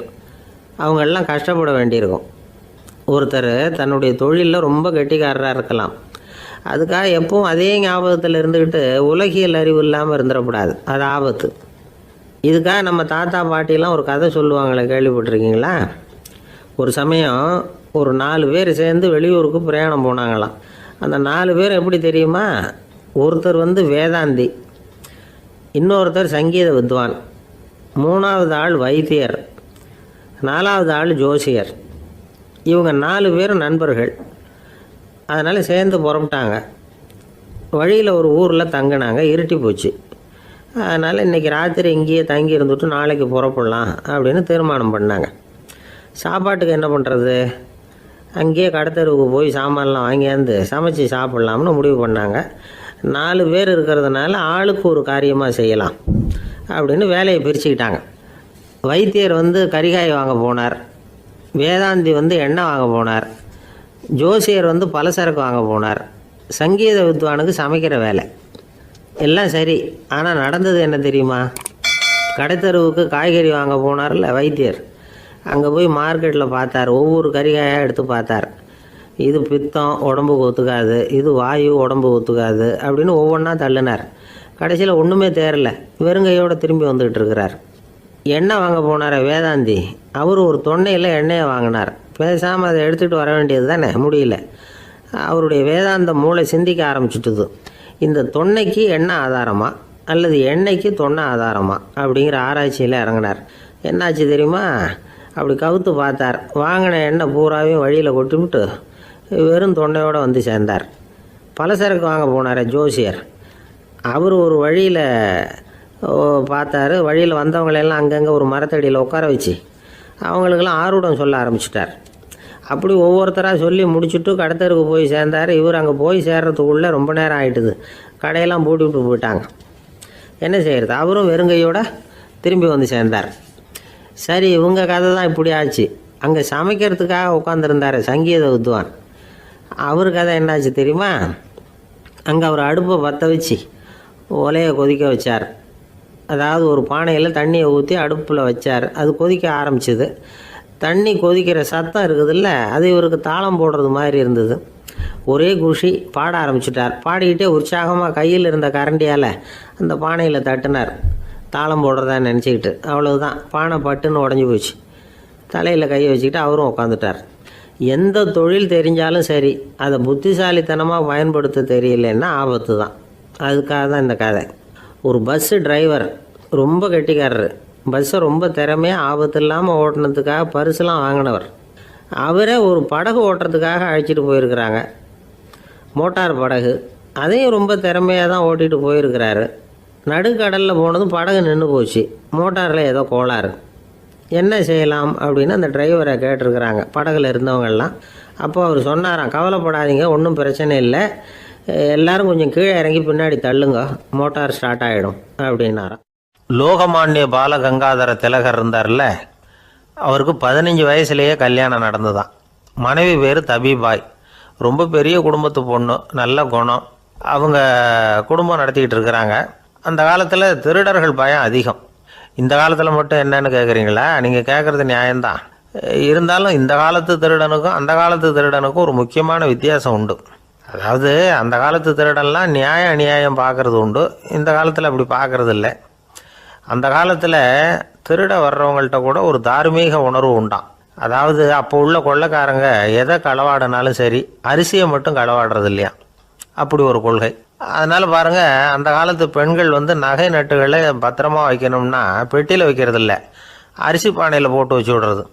இப்போல்லாம் பேங்க்கில் சேஃப்டி லாக்கர்னு இருக்குல்ல, அது மாதிரி அந்த காலத்தில் சேஃப்டி லாக்கருங்கிறது அரிசி பானை. இந்த வளையல், மூக்குத்தி, தோடு இப்படி எதுவாக இருந்தாலும் அதில் போட்டு பத்திரமா வச்சுருவாங்க. திருடன் அரிசி பானை பக்கம் போகிறதில்ல. ஏன்னா சாப்பிட்ற விஷயத்தில் கை வைக்கக்கூடாது, அது பாவம் அப்படின்னு அவன் நினைக்கிறான். திலகரோட மனைவி தபீபாயும் அதே மாதிரி தன்னுடைய ஆபரணங்களை ஒரு அரிசி பானைக்குள்ளே போட்டு மூடி வச்சுருந்தாங்களாம். இப்படி இருந்தப்போ ஒரு நாள் ஒரு பிச்சைக்கார பொண்ணு வீடு வீடாக பிச்சை கேட்டுக்கிட்டே வந்திருக்குது. திலகர் வீட்டுக்கும் தர்மம் போடுங்க தாயே அப்படின்னு தான் அந்த பொண்ணு. அந்த அம்மா தபீபாய் காதில் இது விழுந்திருக்கு. உடனே கை நிறைய அரிசி அள்ளிக்கிட்டு போட்டிருக்கு. பாத்திரத்தில் அரிசியை போட்டதுக்கு அப்புறம் தான் தெரியுது, பளிச்சுன்னு கண்ணில் படுது. அதாவது அந்த அம்மாவோட வைர மூக்குத்தி ஒன்று அரிசியோடு சேர்ந்து அந்த பிச்சைக்கார பொண்ணு பாத்திரத்தில் போய் விழுந்துட்டுது. இந்த அம்மாவுக்கு மனசுக்குள்ளே குழப்பம், என்ன இப்படி ஆகிட்டுதே, மூக்குத்தி போயிட்டுதே, பிச்சை பாத்திரத்துலேருந்து அதை எப்படி எடுக்கிறது அப்படின்னு தயக்கம். வாயை திறந்து அதை கேட்கறதுக்கும் கூச்சம். திண்ணையில் உட்காந்துருந்த திலகர் இவ்வளவையும் பார்த்துக்கிட்டு இருக்கிறார். மனைவியின் மனசுக்குள்ளே நடக்கிற மௌன போராட்டத்தை அவர் நல்லா புரிஞ்சுக்கிட்டாராம். மனைவியை பார்த்து சொன்னாராம், தபீபாய், இது தெய்வ சம்மதம், அவளுக்கு சேர வேண்டிய மூக்குத்தி அவகிட்ட போயிட்டுது, பிச்சை பாத்திரத்தில் விழுந்த மூக்குத்தியை எடுக்க வேணாம் அப்படின்னாராம். சரின்னு சொல்லிவிட்டு மேற்கொண்டு எதுவும் சொல்லாமல் அந்த அம்மா வீட்டுக்குள்ளே போயிட்டாங்களாம். இந்த காலத்துலலாம் அது மாதிரி நடக்குமா? வெறும் அரிசியை போட்டுவிட்டு விவகாரம் பண்ணிகிட்டு இருக்க மாட்டோமா? ஒரு பெரிய மனுஷன் வீட்டுக்கு ஒரு பிச்சைக்காரன் வந்தான். ஐயா, நாங்கள் பிச்சைக்காரங்கள்லாம் சேர்ந்து ஒரு சங்கம் வச்சுருக்குறோம், அதுக்கு நிதி சேர்க்குறோம், அதுக்கு ஒரு 100 ரூபா கொடுத்தீங்கன்னா எங்களுக்கு பெரிய உதவியாக இருக்கும் அப்படின்னானா. அதெல்லாம் ஒன்றும் கொடுக்க முடியாது போ அப்படின்னாரான் அவர். அப்படின்னா ஒரு 50 ரூபாயாவது கொடுங்களேன் அப்படின்ட்டுருக்கான். அதுவும் முடியாதுன்னு சொல்லிவிட்டார். 25 ரூபா அப்படின்னு இருக்கான். எதுவும் முடியாது அப்படின்னாரான். சரிங்க, இவ்வளவு பெரிய வீட்டுக்கு வெறுங்கையோடு திரும்புறது நல்லா இருக்காது, அதனால் சும்மா ஒரு 1 ரூபா மட்டுமாவது கொடுங்க அப்படின்ட்டுருக்கான் அவன். 1 பைசா கூட என்கிட்ட கிடையாது அப்படின்னு விட்டாரான் இவர். அப்படின்னா நீங்கள் ஒரு காரியம் பண்ணுங்களேன் அப்படின்னானா அவன். என்ன செய்யணும் அப்படின்ட்டுருக்கார். எங்கள் சங்கத்தில் நீங்களும் ஒரு மெம்பராக சேர்ந்துருங்க அப்படின்னானா. அறிவில் சிறந்தவர்கள் ஆண்களா பெண்களா? என்னுடைய நண்பர் ஒருத்தரை பார்த்து நான் கேட்ட கேள்வி இது. அவர் மெதுவாக தன்னுடைய தலையை சொரிஞ்சுக்கிட்டே சொன்ன பதில், அதில் என்ன சார் சந்தேகம், அவங்க தான் அப்படின்னார். அனுபவ அடிப்படையில் அவர் இப்படி சொல்கிறார். அறிவியல் அடிப்படையில் பார்க்குறவங்களும் இப்படி தான் சொல்கிறாங்க. இயற்கையின் நோக்கம் இனப்பெருக்கம், இதில் பெண்களின் பங்கு அதிகம். அதனால் இயற்கையே பெண்களுக்கு பல சலுகைகளை கொடுத்துருக்குது, சக்தியை கொடுத்துருக்குது. இப்போ வெளிநாடுகளில் இதை பற்றியெல்லாம் நிறைய ஆராய்ச்சி பண்ணி பார்த்துருக்குறாங்க, புள்ளி விவரங்கள்லாம் வெளியிட்டிருக்கிறாங்க. ஆண் குழந்தைகளை விட பெண் குழந்தைகள் முன்னாடியே பேச ஆரம்பிச்சுடுறாங்களாம். அது மட்டும் இல்லை, அதிக எண்ணிக்கையில் வார்த்தைகளை கற்றுக்கிறாங்களாம். அப்புறம் பலவிதமான வாக்கிய அமைப்புகளை அமைச்சு பேசுறதுலேயும் பெண் குழந்தைகள் முன்னாடியே ஆரம்பிச்சுடுறாங்களாம். இதெல்லாம் சீக்கிரமாக செய்கிறது பெண் குழந்தைகள் தான். சம வயது உள்ள ஆண் குழந்தைகள், பெண் குழந்தைகள், இவங்களை வச்சு சோதனைகள் பண்ணி பார்த்துருக்குறாங்க. அதாவது ஒரே வயசுள்ள ஆண் குழந்தை, பெண் குழந்தை இதெல்லாம் வச்சு அவங்கக்கிட்ட ஒரே கேள்வியை பல விதமாக கேட்குறது, ஒரே செய்தியை வேறு வேறு கோணங்கள்லேருந்து விளக்கிறது, தவறு இல்லாமல் பேசுறது, வேகமாக படிக்கிறது, எழுதுறது, புரிஞ்சுக்கிறது, இப்படி இதை பற்றிலாம் எத்தனையோ சோதனைகள்லாம் செஞ்சு பார்த்துருக்குறாங்க. அப்படி பார்த்ததில் என்ன தெரிஞ்சதுன்னா, அதில் எல்லாம் ஆண் குழந்தைகளை விட பெண் குழந்தைகள் 1.5 மடங்கு அதிக திறமை உள்ளவங்களாக இருக்கிறாங்களாம். இன்னொரு மொழியை கற்றுக்கிறது, பேசுறது, எழுதுறது, இது கூட பெண்களுக்கு சுலபமாக வருதான். 2 மொழிகளை மாற்றி மாற்றி பேசுறது, மொழிபெயர்க்கிறது, இப்படிலாம் கூட சோதனை பண்ணி பார்த்துருக்குறாங்க. இதுலேயும் பெண்களுக்கு தான் அதிக திறன். சரி, இதை விடுங்க. புள்ளி வச்சு கோலம் போடுறது, அதிலிருந்து இந்த கை கடிகாரங்களில், கம்ப்யூட்டர்களில் நுண்ணிய பாகங்களை பொருத்துறது, இது வரைக்கும் பெண்கள் தான் திறமையாக செயல்படுறாங்க அப்படிங்கிறது அந்த சோதனை முடிவு. இந்த நுட்பம், துல்லியம், விரைவு, சிறு கை இயக்கங்களோடு செய்ய வேண்டிய மென்மையான பணிகள், இதுக்கெல்லாம் தேவை கவன குவியம், பொறுமை, இதெல்லாம் பெண்கள்கிட்ட தான் இருக்குதான். அமெரிக்காவில் இன்னொரு சோதனை கூட செஞ்சு பார்த்துருக்குறாங்க. பெண்களின் மூக்கு மோப்ப உணர்வு, இதெல்லாம் எப்படின்னு பார்த்துருக்குறாங்க. பெண்கள் அதிக எண்ணிக்கையில் வாசனைகளை பிரித்து கண்டுபிடிச்சி விடுறாங்களாம். ஆண்களால் அந்த அளவுக்கு முடியலையாம். சரி, காது எப்படின்னா செவிப்புலன் உணர்வும் பெண்களுக்கு தான் அதிகமாக. ஒரு கும்பல், அதில் பலவிதமான சத்தம், அதுக்கு இடையில இந்த குரலோட தொனி, ஏற்ற இறக்கம், இதை வச்சு பேசுகிற ஆளை கண்டுபிடிச்சிடுறாங்களாம். ஒரு கூட்டத்தில் தன்னுடைய வீட்டுக்காரர் எங்கே இருக்கார், பிள்ளைகள் எங்கே இருக்காங்க அப்படிங்கிறதெல்லாம் பெண்கள் சீக்கிரமாக கண்டுபிடிச்சிடுறாங்களாம். இன்னொரு விஷயம், ஒரு பொருளை பார்த்த உடனே அது என்னென்ன அடையாளம் கண்டுக்கிறது, அதை மனசில் பதிய வச்சுக்கிறது, அப்புறமா இன்னொரு சந்தர்ப்பத்தில் அது எங்கே இருந்தது அப்படின்னு சரியாக ஞாபகப்படுத்திக்கிறது, இது மாதிரி சோதனைகள்லாம் கூட பெண்கள் தான் முன்னணியில் இருக்கிறாங்க. ஒரு சராசரி சூழ்நிலையில் ஆண்களை விட அதிகமான எண்ணிக்கையில் புன்னகை புரிகிறது, சிரிக்கிறது பெண்கள் தானா. அதிகமாக தோழமை உணர்வோடு பேசுறதும் அவங்க தானா. 2 பெண்கள் பேசிகிட்டு இருக்கிறதையும் பாருங்கள், அதே மாதிரி 2 ஆண்கள் பேசிகிட்டு இருக்கிறதையும் பாருங்கள். ஆண்கள் ஒரு அடி தள்ளியே நின்று பேசிகிட்டு இருப்பாங்க. மருத்துவர்களை எடுத்துக்கொள்ளுங்கள், அதாவது சிரிச்ச முகத்தோட நோயாளிகள்கிட்ட பரிவோடு பேசுறதுல பெண் டாக்டர்கள் தான் அதிகம். இதுவரை சொல்லப்பட்டது எல்லாமே அறிவியல் பூர்வமான செய்திகள். அதனால இளம் பெண்கள் வாழ்க்கையில சோர்வடைய தேவையில்லை. இயற்கையே நமக்கு சாதகமா இருக்கு, எல்லாம் முடியும் நம்மால அப்படிங்கிறத அவங்க புரிஞ்சுக்கணும். ஒரு பையன் தன்னுடைய அப்பா அம்மா திருமண ஆல்பத்தை புரட்டிக்கிட்டே இருந்தான். அப்புறம் அம்மாகிட்ட கேட்டான், அம்மா இது யாரு சின்ன வயசுல எடுத்ததா, இது என்னன்னு தெரியலையே, இந்த படத்துல அழகா மீசை வச்சுக்கிட்டு சிரிச்சுக்கிட்டு நிக்கிறது யார் அப்படின்னு கேட்டான். அதுதாண்டா அவங்க அப்பான்னாங்க அந்த அம்மா. அப்படின்னா இப்ப நம்ம வீட்டுல நரைச்ச தலையோட அழுது வடிஞ்சிட்டு இருக்காரு ஒருத்தர், அவர் யாருன்னு கேட்டானா. இது பையனுடைய புத்திசாலித்தனம். பெண் பிள்ளைகள் அப்படி கேட்கறது இல்லை. அதனால இந்த கதையெல்லாம் எதுக்காக அப்படின்னா, இளம் பெண்கள் வாழ்க்கையில சோர்வு அடைஞ்சு போயிடக்கூடாது. அதனால பெண்கள் எல்லாம் முடியும் நம்மாலும் அப்படிங்கிறத நினைச்சு செயல்பட்டாங்கன்னா வாழ்க்கையில வெற்றி நிச்சயம். பந்திக்கு முந்தர ஆசாமிகள் நம்மள பல பேர் உண்டு. அப்படி முந்தறதுக்கு கூட முயற்சி பண்றவங்க நிறைய பேர் இருக்கிறாங்க. இதுல என்ன ஒரு விஷயம்னா, பந்திக்கு முந்தறது கூட தப்பு இல்லை. ஆனா அப்படி ஒரு விருந்துல ஆளா போய் உட்காந்து சாப்பிட்டா கூட வெளியில வர்றப்ப என்ன பெரிய விருந்து வச்சுட்டான், சாம்பாரில் உப்பு இல்லை, ரசத்தில் காரம் இல்லை அப்படின்னு குறை சொல்லிகிட்டே வர்றது இருக்கு பாருங்க, அது சரியில்லை, நாகரிகமும் இல்லை. கல்யாண பத்திரிகையில் என்ன போட்டிருக்குது, என் பொண்ணுக்கும் இன்னார் பையனுக்கும் கல்யாணம், எல்லாரும் குடும்பத்தோடு வந்திருந்து மணமக்கள் ஆசீர்வதிக்கணும், இப்படி தானே போட்டிருக்கோம். குடும்பத்தோடு விருந்து சாப்பிட்டு சாப்பாடு எப்படி இருக்குன்னு அபிப்பிராயம் சொல்லிவிட்டு போங்க அப்படின்னா போட்டிருக்கு கல்யாண பத்திரிகையில். ஒருத்தர் வீட்டு விசேஷத்துக்கு போயிருக்கோம்னா எவ்வளவோ அசௌகரியங்கள் நமக்கு ஏற்படலாம். ஏராளமான கூட்டம் வந்திருக்கும். எல்லாரையும் அவங்க தனித்தனியாக கவனிச்சுக்கிட்டு இருக்க முடியாது. நாம தான் அனுசரித்து நடந்துக்கணும். நாமளா போய் வாழ்த்த வேண்டியவங்களை வாழ்த்தி விட்டு சேரணும். அதை விட்டுட்டு பத்திரிக்கை கொடுத்தானேன்னு போனேன், கவனிப்பே சரியில்லை அப்படின்னு புலம்பிக்கிட்டு இருக்கக்கூடாது. ஒரு விருந்துக்கு போனால் அங்கே எப்படி நடந்துக்கணும் அப்படிங்கிறத பற்றி கூட அனுபவசாலிகள் சில விவரங்கள்லாம் சொல்லியிருக்கிறாங்க. இந்த காலத்தில் கல்யாணம், பிறந்த நாள், அது இதுன்னு நிறைய விருந்துகள் நடக்குது. அதெல்லாம் எதுக்காக? மனித உறவுகளை வளர்த்துக்கிறதுக்காக தான், வேற எதுக்கு? ஒரு விருந்துக்கு போனால் அமைதியாக பொறுமையாக போய் உக்காரணும். அடித்து பிடிச்சிக்கிட்டு இடத்த பிடிக்க போகிறேன் அப்படின்னு நிற்கக்கூடாது. முதல் பந்தி நடந்துக்கிட்டு இருந்தால் அது முடிஞ்சு இலை எடுத்து சுத்தம் பண்ணதுக்கு அப்புறம் போய் உட்கார்றது தான் நாகரீகம். இலை எடுக்கிறதுக்கு முன்னாடியே அங்கே போய் உட்காந்தா நல்லா இருக்காது. நீங்கள் சாப்பிட்டுட்டு உட்காந்துருக்கீங்களா, சாப்பிட்றதுக்கு உட்காந்துருக்கீங்களா, பார்க்குறவங்களுக்கு சந்தேகம் வந்துடும். அதே மாதிரி இலையில எல்லா ஐட்டமும் பரிமாறினதுக்கு அப்புறம் சாப்பிட ஆரம்பிக்கணும். ஒவ்வொரு ஐட்டமாக வைக்க வைக்க நாம் பாட்டுக்கு எடுத்து உள்ளே தள்ளிகிட்டே இருந்தோம்னா எதை வச்சோம் எதை வைக்கலன்னு பரிமாறினவரே குழம்பி போயிடுவார். ஏன்னா எப்போ பார்த்தாலும் இலை காலியாகவே இருக்கும். சாப்பிட்றப்போ உங்கள் சாப்பாட்டையே நீங்கள் கவனிக்கணும். அடுத்தவங்க இலையில என்ன இருக்குது, பக்கத்தில் இருக்கிறவர் எதை அதிகமாக சாப்பிட்றார், இதெல்லாம் நமக்கு என்னத்துக்கு? எல்லாரும் சாப்பிட்டு முடிக்கிற வரைக்கும் பொறுமையாக இருக்கிறது தான் நல்லது. நீங்கள் மட்டும் திடீர்னு பாதியில் எழுந்திரிச்சு பக்கத்தில் இருக்கிறவங்களுக்கு சங்கடமாக இருக்குமேங்கிறதெல்லாம் யோசிக்காமல் நீங்கள் பாட்டு எழுந்திரிச்சு போகக்கூடாது. பக்கத்தில் உள்ளவங்க உங்களை எழுந்திரிக்க சொன்னால் எழுந்திரிச்சு போகலாம். விருந்துகளில் சாப்பாட்டை வீணாக்கிறதே ஒரு நாகரிகமாக போட்டுது. இந்த காலத்தில் சாப்பாட்டுக்கே கஷ்டப்பட்டுக்கிட்டு பல பேர் இந்த உலகத்தில் இருக்கிறப்போ சாப்பாட்டை வீணாக்கிறது எவ்வளவு பெரிய மோசங்கிறத நினச்சி பார்க்கணும். வேணுங்கிற அளவுக்கு கேட்டு வாங்கி சாப்பிட்றது தான் முறை. விருந்தில் இந்த பஃபே அப்படின்னு சொல்லி ஒரு முறை சொல்கிறாங்கல்ல, அதாவது உணவு வகைகளையெல்லாம் பொதுவாக ஒரு இடத்துல வச்சுடுறது, நமக்கு தேவையானதை நாமே எடுத்து ஒரு தட்டில் போட்டுக்கிட்டு சாப்பிட வேண்டியது. இதில் கூட சில பேர் தேவைக்கு அதிகமாக எடுத்து போட்டுக்கிட்டு வீணாக்குறாங்க. சில சமயம் கடைசியாக சாப்பிட போகிறவங்களுக்கு எல்லா ஐட்டமும் கிடைக்காம போகலாம். அதை போய் பெருசு பண்ணிகிட்டு இருக்கக்கூடாது.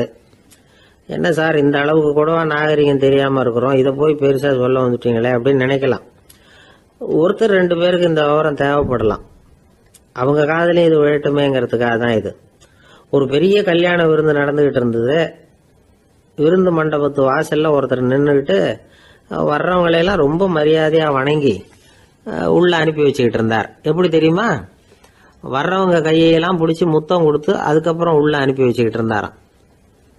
கூட்டம்லாம் முடிஞ்சதுக்கு அப்புறம் அவர்கிட்ட போய் கேட்டிருக்கிறாங்க, சார் நானும் எவ்வளவோ விருந்துகளுக்கு போயிருக்கிறேன், இருந்தாலும் இவ்வளவு மரியாதையா வர்றவங்க கைக்கெல்லாம் முத்தம் கொடுத்து வரவேற்கிறத இங்கதான் பாக்குறேன் அப்படின்னு சொன்னாங்க.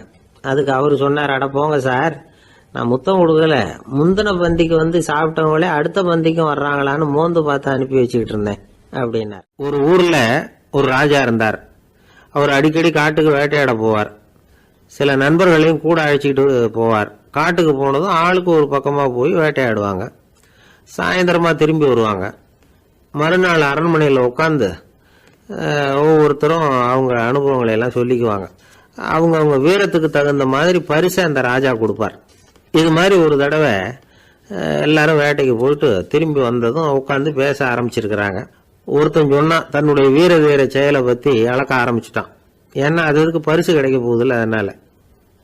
அவன் என்ன சொன்னான் தெரியுமா? அரசே, நேற்றுக்கு காட்டுல என்னாச்சு தெரியுமா? எனக்கு நேரா ஒரு சிங்கம் வாயை திறந்துகிட்டு வந்துட்டுது. நான் பயப்படவே இல்லை. உடனே ஒரு கல்லை எடுத்து குறி பார்த்து வீசினேன். சிங்கத்து வாய்க்குள்ள போய் அந்த கல்லு மாட்டிக்கிட்டுது.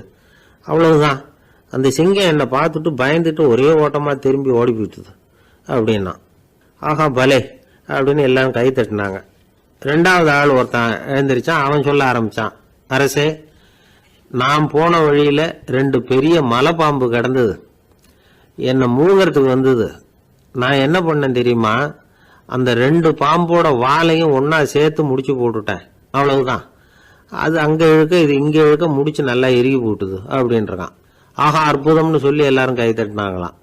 அடுத்தபடியா 3வது ஆள் ஒருத்தன் வந்தான். அவன் சொல்ல ஆரம்பிச்சான், மன்னா, நான் போன பாதையில குறுக்க ஒரு ஆறு, அதுல இறங்கி குளிச்சேன். யாரோ காலை பிடிச்சி இழுக்கிறது மாதிரி இருந்தது. திரும்பி பார்த்தா ஒரு பெரிய முதலை. நான் உடனே அப்படியே ஒரு துள்ளல் துள்ளி அது முதுகில் போய் உக்காந்துக்கிட்டேன். அதை அப்படியே கரைக்கு நீந்த வச்சேன். கரைக்கு வந்து சேர்ந்ததும் அப்படியே ஒரே துள்ளி குதிச்சு கரைக்கு வந்துட்டேன் அப்படின்றான். அவன் தன்னுடைய வீரத்தை அப்படி சொல்லியிருக்கான். அடடா எப்பேற்பட்ட வீரம் அப்படின்னு எல்லாரும் கை தட்டினாங்களாம்.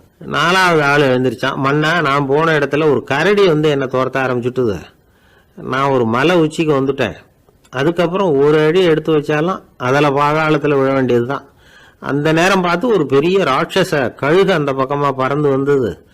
நான் உடனே அப்படியே உயர எழும்பி அந்த கழுகோட காலை பிடிச்சிக்கிட்டேன். அப்படியே தொங்கிக்கிட்டே வந்தேன். ஒரு நல்ல இடம் வந்ததும் தொப்புன்னு கீழே குதிச்சு நடந்து வந்துட்டேன். இதுக்கும் எல்லாரும் கை தட்டுறாங்க. கடைசியா ஒரு ஆள் எழுந்திரிச்சான், அரசே, நான் வந்து போன வழியில ஒரு பெரிய யானை குறுக்க வந்தது. பயங்கரமா சத்தம் போட்டுக்கிட்டே வந்தது. நான் பயந்து ஓடல. உடனே என்ன பண்ணேன் தெரியுமா? அந்த யானையோட வாலை பிடிச்சி தூக்கினேன். தலைக்கு மேல தூக்கி கரன்னு சுத்தினேன். வேகமா சுத்தி வீசி எறிஞ்சேன். அவ்வளவுதான். அதே ஸ்பீட்ல அந்த யானை மேல போக ஆரம்பிச்சுட்டுது. இன்னும் கூட அது போய்கிட்டே தான் இருக்கு, கீழே விழவே இல்லைன்னா. இதை கேட்டதும் ராஜாவுக்கு கோபம் வந்துட்டுது. என்ன முட்டாள்னு நினைச்சுக்கிட்டு பேசுறியா? யானையை வந்து நீ வாழை பிடிச்சி தூக்குன, அதை நான் நம்பணுமா அப்படின்னார். உடனே இவன் பணிவா பதில் சொன்னான், அரசே, ஒரு சிங்கத்து வாயில கல்லு மாட்டிக்கிட்டதை நம்புறீங்க, மலைப்பாம்பு வாழை பிடிச்சி முடிச்சு போட்டதை நம்புறீங்க, முதல்ல முதுகல சவாரி பண்ணதையும் நம்புறீங்க, கழுகு காலை பிடிச்சிக்கிட்டு பறக்கிறதையும் நம்புறீங்க. அப்படி நம்புறப்ப நான் சொன்னதை மட்டும் நம்பக்கூடாதா அப்படின்னு கேட்டானான். பொய் சொன்னவங்க எல்லாம் தலையை தொங்க போட்டுக்கிட்டாங்களாம். ராஜா அவங்கள பார்த்து சொன்னாராம், நீங்க எல்லாரும் என்ன முட்டாளாக்கி இருக்கிறீங்க. கடைசியா பேசின இவன் தான் எனக்கு உண்மை எது பொய் எதுங்கிறத புரிய வச்சிருக்கிறான். இவன் தான் உண்மையான தைரியசாலி அப்படின்னு சொல்லி அவனுக்கே பரிசையெல்லாம் கொடுத்து பாராட்டினாராம். இப்படி ஒரு கதை. உண்மையை நிலைநாட்டுகிறவன் தான் உண்மையான வீரன் அப்படிங்கறத இதுல இருந்து நாம புரிஞ்சுக்கணும். இந்த காலத்துல எல்லாம் பொய் சொன்னாதான் பிழைக்க முடியுங்கிறது ஒரு சில பேரோட நம்பிக்கை. ஒரு அப்பாவுக்கு தன் மகனுக்கு பொய் சொல்ல தெரியலையேங்கிற கவலை. பொய் சொன்னாதான் இந்த உலகத்துல பிழைக்கலாம், ஆனா இவனுக்கு அது தெரியலையே, அதனால இவனை அழைச்சிட்டு போய் நடுக்கடல்ல விட்டுட்டு வந்துருவோம் அப்படின்னு அழைச்சிட்டு புறப்பட்டான். கடற்கரைக்கு போனான். மகனுக்கு சந்தேகம், எங்கப்பா என்ன அழைச்சிட்டு போறேன்னு கேட்டிருக்கான். கடல்ல மீன் பிடிக்க கத்து கொடுக்க போறேன் உனக்கு அப்படின்னானா. நான் ஏற்கனவே மீன் பிடிச்சிட்டேனேன்னானா இவன் மகன். எங்க அதுன்னு கேட்டிருக்கான் அப்பங்காரன். சுட்டு சாப்பிட்டுட்டேன் இருக்கான் புள்ள. அப்பங்காரன் பார்த்தான், சரி நம்ம புள்ள பொழைச்சிக்கோ அப்படின்னு சொல்லி திருப்பி அழைச்சிட்டு வந்துட்டானான். இணை பிரியாத 2 நண்பர்கள் இருந்தாங்களாம். 2 பேரும் விடாம சிகரெட் குடிக்கிறவங்க. அதுல ஒருத்தன் செத்து போட்டான். இன்னொருத்தன் அதுக்கப்புறம் 2 சிகரெட்டா குடிக்க ஆரம்பிச்சானா. ஏன் இப்படி பண்றேன்னு கேட்டிருக்காங்க. நான் ஒரு சிகரெட்டு தான் குடிக்கிறேன், செத்து போன என்னுடைய ஃப்ரெண்டு இருக்கானே செத்து போனவன், அவனுக்காக இன்னொரு சிகரெட்டு குடிக்கிறேன் அப்படின்னு நானா. இது ரொம்ப ஆபத்து, விட்டுடு அப்படின்னு சொல்லியிருக்காங்க. சரின்னு ஒத்துக்கிட்டான். ஆனா அதுக்கப்புறமும் ஒரு சிகரெட் வீதமா குடிச்சுக்கிட்டே இருந்தான். சிகரெட் பழக்கத்தை நீ இன்னும் விடலையான்னு கேட்டாங்களாம். அந்த பழக்கத்தை நான் எப்போ விட்டுட்டேன், இப்ப நான் குடிக்கிறது என் ஃப்ரெண்டுக்காக அப்படின்னு நானா. இவங்கெல்லாம் எப்படி திருந்துறது? ஏங்க எங்க போயிட்டு வரீங்க அப்படின்னு கேட்டேன். எனக்கு வேண்டப்பட்ட ஒருத்தரை பார்த்து, ஆஸ்பத்திரிக்குன்னார். எந்த ஆஸ்பத்திரிக்குன்னு? மாட்டு ஆஸ்பத்திரிக்குன்னார். என்ன விஷயம்னு? மாமனாருக்கு உடம்பு சரியில்லை, அதுதான் மாட்டு ஆஸ்பத்திரிக்கு போயிட்டு வரேன்னார். அட பாவி, அதுக்கு அந்த ஆஸ்பத்திரிக்கா போவாங்க அப்படின்னு ஆச்சரியமா. அட அது இல்லப்பா, முதல்ல எங்க குடும்ப டாக்டர் தான் தேடிக்கிட்டு போனேன். அவர் அந்த நேரத்துல அவர் வளர்க்குற நாய்க்குட்டிக்கு உடம்பு சரியில்லைன்னு சொல்லி அதை தூக்கிக்கிட்டு மாட்டு ஆஸ்பத்திரிக்கு போயிட்டாராம் சொன்னாங்க. அதனால அங்க போய் அவரை சந்திச்சு விஷயத்தை சொல்லிவிட்டு வர்றேன்னார். அப்புறம் தான் எனக்கு கொஞ்சம் நிம்மதியா இருந்தது. பொதுவா நமக்கு தெரிஞ்ச வரையில டாக்டர்கள் 2 வகை. நமக்கு வைத்தியம் பண்ற டாக்டர்கள் ஒரு வகை, நம்ம கிட்ட இருக்கிற ஆடு மாடு கோழிக்கு வைத்தியம் பண்ற டாக்டர்கள் ஒரு வகை. இப்பதான் எனக்கு தெரியும் இன்னொரு வகையான டாக்டர்களும் உண்டுங்கிறது. அது யாருன்னா பூச்சிகளுக்கு வைத்தியம் பண்ற டாக்டர்கள், அதாவது பூச்சி டாக்டர்கள். வெளிநாடுகளில் அப்படிலாம் கூட சில பேர் இருக்கிறாங்க. பிரிட்டன்ல யார்க்ஷயர் வட்டாரத்தில் ராதர்ஹாம் அப்படின்னு ஒரு ஊர். அங்கே ஒரு விலங்கியல் மருத்துவர், பேரு டாக்டர் லான்ஸ் ஜெப்சன். அவர் ஆஸ்பத்திரி வாசலில் பார்த்தீங்கன்னா தினமும் நிறைய பேர் நின்றுட்டு இருப்பாங்க. கையில் கண்ணாடி குடுவை, தகர டப்பா இப்படி ஏதாவது இருக்கும்.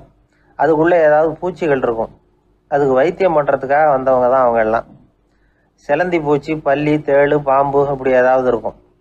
பொழுதுபோக்கா சில பேர் நாய், பூனை, கிளி, மைனா, புறா இப்படி ஏதாவது வளர்க்குறாங்கல்ல, அது மாதிரி இப்போல்லாம் தேளு, பல்லி, பாம்பு, பூச்சி இதையெல்லாம் வளர்க்க ஆரம்பிச்சிட்டாங்களாம்.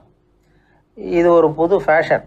இப்போ கூண்டுக்குள்ளே டப்பாக்குள்ளே போட்டு வளர்க்குறது, அதுக்கு ஏதாவது நோய் வந்துட்டுதுன்னா வைத்தியம் பண்ணுறதுக்கு டாக்டர்கிட்ட வந்துட வேண்டியது, இப்படி இந்த பழக்கம்லாம் நிறையா வந்துட்டுது. ரத்தம் உறிஞ்சிற அட்டைகள் கூட இவங்ககிட்ட வைத்தியத்துக்கு வருதான். சிலந்திகளில் செங்கால் சிலந்தின்னு ஒரு வகை. மத்திய அமெரிக்க காடுகளில் இது அதிகம். சிலந்திகள்லேயே ரொம்ப விலை உசந்தது இந்த ரகம்தான். கால்களில் சிவப்பு கோடுகள் இருக்கும். இந்த இனம் இப்போ குறைஞ்சிக்கிட்டே வர்றதுனால சர்வதேச விதிகளின்படி இவற்றின் ஏற்றுமதி இறக்குமதிக்கு தடை விதிக்கப்பட்டிருக்குது. அதனால இதை வளர்க்குறவங்க வீட்டுக்குள்ளேயே இனவிருத்தி மூலமாக பெருக்கி விற்பனை பண்ணிட்டு வராங்களாம். அந்த வகை சிலந்திகள் தான் இப்போ வைத்தியத்துக்கு அதிகமாக வருதான். சரி, இதுக்கெல்லாம் எப்படி வைத்தியம் பண்ணுறாங்க? முதல்ல அதை குளிர்பதன பெட்டியின் வழுவழுப்பான சுவரில் விட்ட உடனே அதெல்லாம் மெதுவாக இறங்கி வரும். அப்போ அதன் நோயை கண்டுபிடிக்கிறது சுலபம். அப்புறம் அதுக்கு கிருமிகளை கொல்லக்கூடிய மருந்துகளையோ வலி நிவாரண மருந்துகளையோ கொடுப்பாங்க. கால் உடைஞ்ச சிலந்திகளுக்கு பசையை கொண்டு ஆப்ரேஷன் பண்ணுவாங்க. சில சிலந்திகளுக்கு உடைஞ்ச காலை எடுத்துட்டா புதிய கால் வளர்ந்துடும். சிலந்திகளை மனிதர்கள் கையில் எடுக்கிறப்போ அது பயந்து போய் கீழே குதிக்குது. அதனால் கால் உடஞ்சி விடுது, இல்லைன்னா வயிறு சேதமடையுது. அந்த நிலைமையில் வர்ற சிலந்திகளுக்கு மயக்க மருந்து கொடுத்து ஆப்ரேஷன்லாம் கூட பண்ணுறாங்களாம். பார்த்தீங்களா பூச்சிகளுக்கு வந்த வாழ்வே. நம்ம ஊர்லேயும் வீடுகளில் பூச்சிகள் வளர்க்குறது உண்டு. ஒருத்தர் வந்தார், எனக்கு 3000 கரப்பாம்பூச்சி அவசரமாக தேவைப்படுது, எங்கே கிடைக்கும்னு கேட்டார். கரப்பாம்பூச்சியா, அது என்னத்துக்குன்னு கேட்டோம். அது வேற ஒன்றும் இல்லை, நான் குடியிருக்கிற வாடகை வீட்டை காலி பண்ண போகிறேன். வீட்டு சொந்தக்காரர் என்ன சொல்கிறாருன்னா, இந்த வீட்டுக்கு நான் குடி வந்தப்போ எப்படி இருந்ததோ அதே நிலைமையில விட்டுட்டு போகணும்னு வீட்டுக்காரர் சொல்லியிருக்கிறார், அதனால தான் கேட்டேன் அப்படின்னார். பண்றதுன்னு எனக்கு புரியல அப்படின்னு கவலைப்பட்டார் ஒரு அப்பா. என்ன பண்றது, அப்பாவோட குணம் கொஞ்சமாவது பிள்ளைக்கும் இருக்கதானே செய்யும்னா. அட போங்க சார், அவனை அடக்கிறதுக்கு ஏதாவது வழி சொல்லுவீங்கன்னு பார்த்தா நீங்க என்னோட சரித்திரத்தை புரட்ட ஆரம்பிச்சுட்டீங்களே.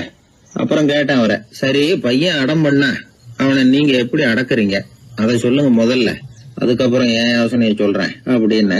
அவரு சொன்னார், வேற என்ன பண்ணுவேன், மிரட்டுவேன், அடிப்பேன், அவ்வளவுதான் எனக்கு தெரியும்னார். அடிச்சா அடங்கிடுவானா பையன் அப்படின்னு கேட்டேன். அது எப்படிங்க அடங்குவான், இன்னமும் தீவிரமா அடம் பண்ண ஆரம்பிச்சிருவான், கத்தி ரகலை பண்ணிவிடுவான் அப்படின்னார். குழந்தை அடம் பண்றானேங்கிற கவலை பல குடும்பங்கள்ல உள்ள ஒரு பிரச்சனை தான். இதுக்கு இப்ப மருத்துவர்கள் ஒரு சுலபமான வழியை சொல்றாங்க.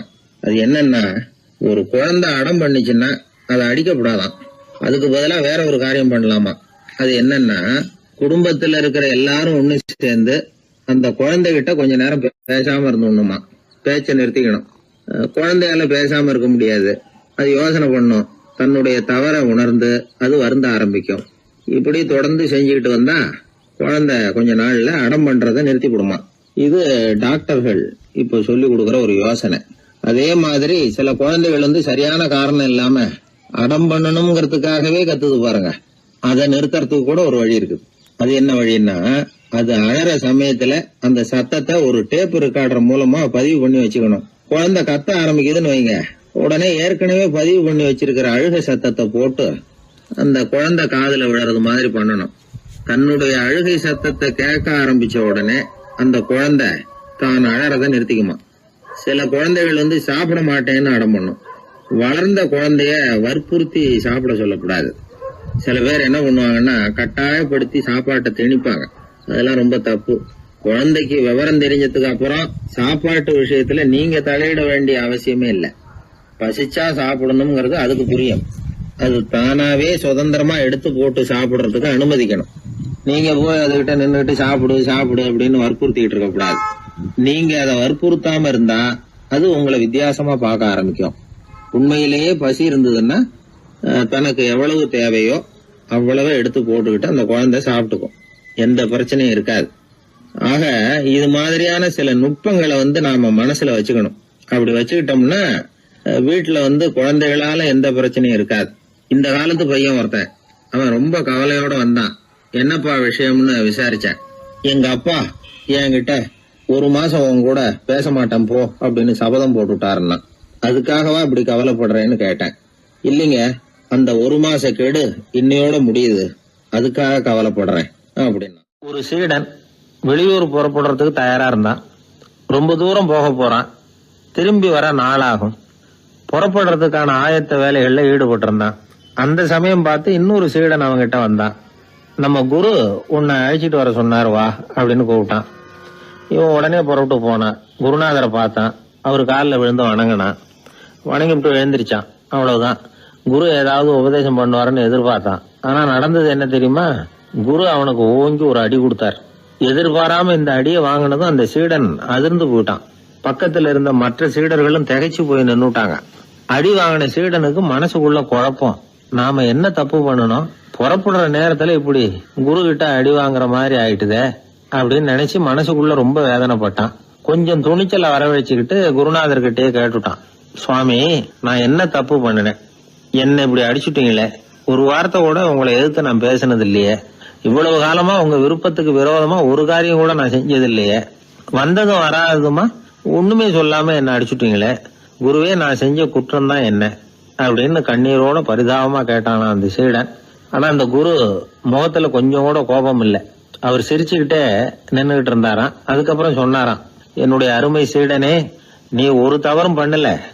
நான் உன்னை அடிச்சது நீ ஏதோ தப்பு பண்ணிவிட்டேங்கிறதுக்காக இல்ல. நீண்ட பயணம் போக போற, ஞாபகமா ஏதாவது கொடுத்து அனுப்ப வேணாமா? நீ ஞானம் பெற்ற பிறகுதான் திரும்பி வர போறேங்கிறது எனக்கு தெரியும். அதுக்கு பிறகு உன்னை அடிக்க முடியுமா?